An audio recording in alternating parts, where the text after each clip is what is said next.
Jorge Núñez Ferrer, investigador senior en el Centro de Estudios de Política Europea. Jorge, muy buenas tardes, bienvenido. Buenas tardes.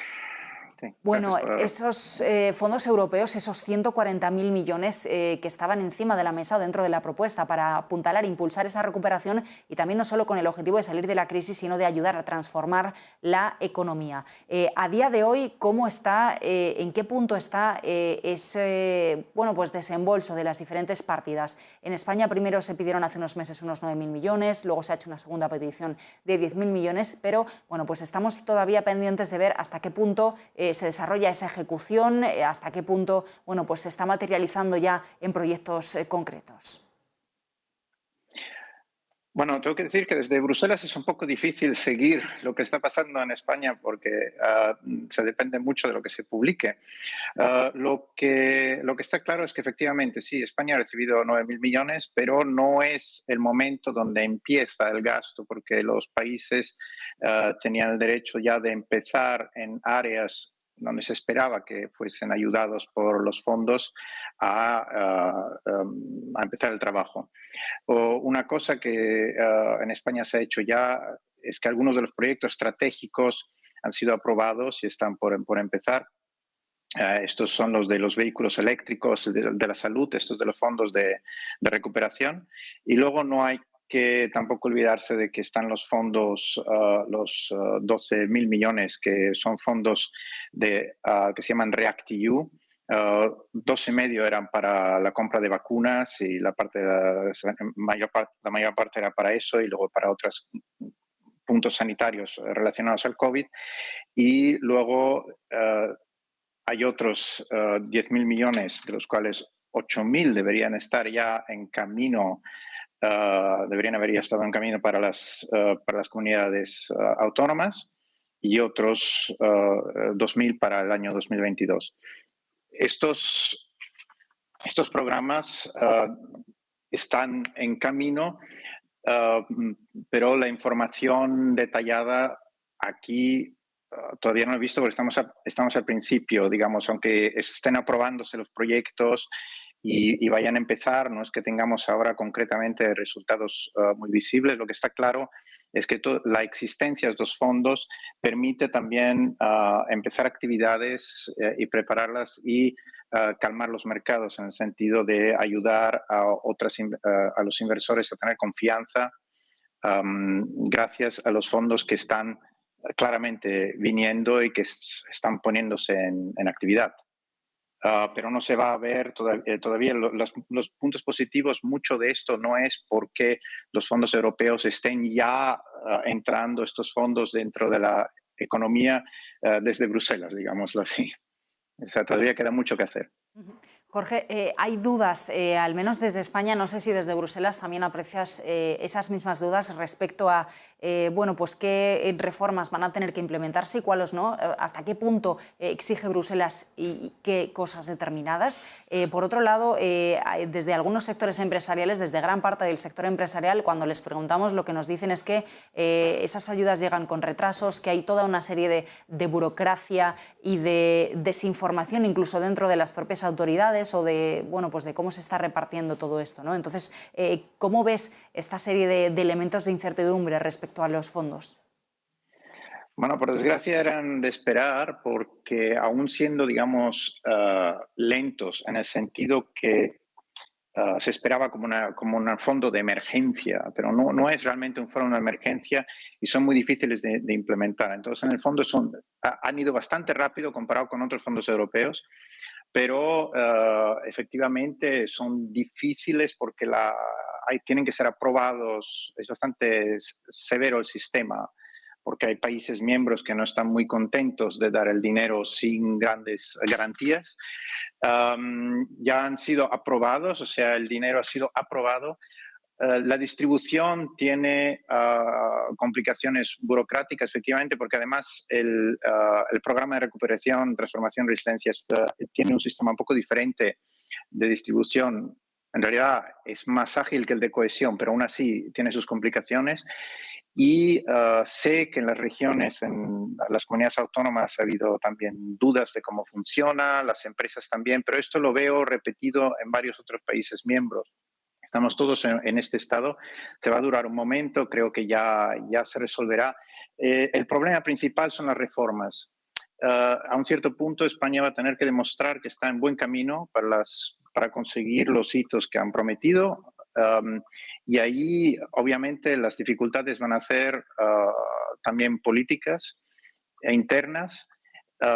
Pero, de nuevo, yo veo cosas muy parecidas en otros países miembros, también en Italia, y va a tener que llegar un momento donde tendrá que haber flexibilidad para ayudar a España y a Italia y a otros países a reformar, aceptando que no será en el día exacto en el cual se ha propuesto la reforma, porque no es así que funcionan los países y la política en todos los países. También estamos en democracias donde hay que tener los parlamentos que aprueben y la Comisión va a tenerse que adaptar.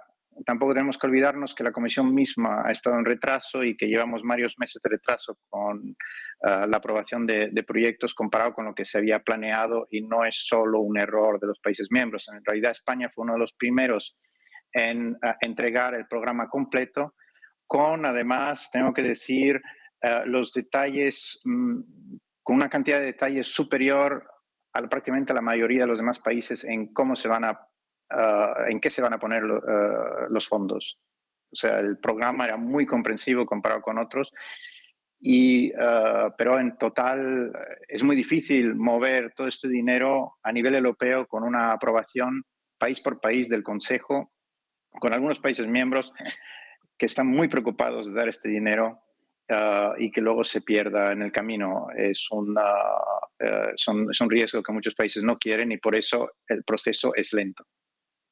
Jorge, estábamos antes enseñando en pantalla un gráfico de un informe que habéis publicado precisamente en el CEPS, en el que, bueno, pues precisamente hacéis hincapié quizá en que la parte primera de los primeros años corresponde más al paquete de reformas y luego ya llegará la mayor cantidad de inversiones, ¿no? Y también veíamos, bueno, Sí. pues la distribución de inversiones que se va a hacer según los diferentes sectores y las prioridades del plan. Pero quería preguntarte también, más allá de cuándo y de qué manera llegan esos fondos, que como hablábamos es una de las principales patas, ¿no?, de todo este asunto, quería preguntarte por el estudio en el que hacéis precisamente dentro de ese informe más amplio sobre cuáles son aquellos puntos fuertes y débiles dentro de la propuesta que ha hecho España, porque como tú decías, una cosa es la llegada del dinero y otra cosa es conseguir hacer las reformas y conseguir esos hitos y esas metas marcadas, ¿verdad? ¿Qué puntos habéis encontrado o has encontrado en el estudio, ¿no?, de la propuesta española respecto a, por ejemplo, cosas como el mercado laboral, el tema de las inversiones, ¿no? ¿Van bien enfocadas las reformas o no en función de las necesidades y de las debilidades estructurales previas que tiene la propia economía española? ¿Cómo veis también el tema, bueno, pues de la sostenibilidad fiscal, ¿no? ¿Qué te parecen estos asuntos? ¿Cómo los ha enfocado el proyecto español y qué podríamos ver de aquí, bueno, pues a unos años? Bueno, yo el proyecto español he visto que tenía varios puntos un poco problemáticos, que además están confirmados por otros analistas, y es el resultado de haber intentado también una cosa positiva si se compara con otros países que no lo han hecho, pero el intentar tener el programa aprobado en el Parlamento, aceptar las posiciones de diferentes grupos políticos, la coalición un poco complicada que hay. Entonces, uno de los puntos débiles que había notado era que la reforma del mercado laboral tenía dos partes un poco contradictorias. La primera era que se intentaba introducir un sistema de soporte, de ayuda a los trabajadores cuando tienen que cambiar de trabajo. Un sistema un poco tipo nórdico, donde uno tiene más ayudas cuando se cambia de trabajo o se pierde el trabajo. Y al mismo tiempo intentan introducir un sistema que es de rigidez en el mercado laboral para evitar las empresas cambien o despidan a gente. Entonces, al final lo que nos encontramos es y también contratos con sindicatos. Son dos modelos un poco diferentes, uno de mercado de rigidez y de contrato laboral y el otro de flexicurity, como le llaman en el norte. A mí me parecía que que era una propuesta que era un poco contradictoria y que efectivamente es la razón por la cual habido este momento de tensión también en la coalición, porque a un cierto punto uno tiene que elegir entre uno y el otro, porque no son del todo compatibles, no como era presentado. Y otro de los temas que me preocupan un poco más es que al hacer un programa intentando que todo el mundo esté de acuerdo en tenerlo, era la cantidad de proyectos relativamente pequeños que sí serán financiados durante 2 o 3 años, pero me preocupa la continuidad. Y la continuidad es extremadamente importante para crear una estabilidad fiscal en el futuro. Y esos son los puntos débiles, pero creo que son reconocidos y se sabe que en el camino que va a venir en el futuro, creo que todo el mundo lo sabe muy bien, en el gobierno en otros sitios, que habrá que ir adaptando según cómo van las cosas y ver cómo reforzar el proyecto y cómo resolver estos puntos débiles y cómo priorizar diferentes aspectos cuando se vaya viendo cómo va la cosa. Creo que para otros países será lo mismo.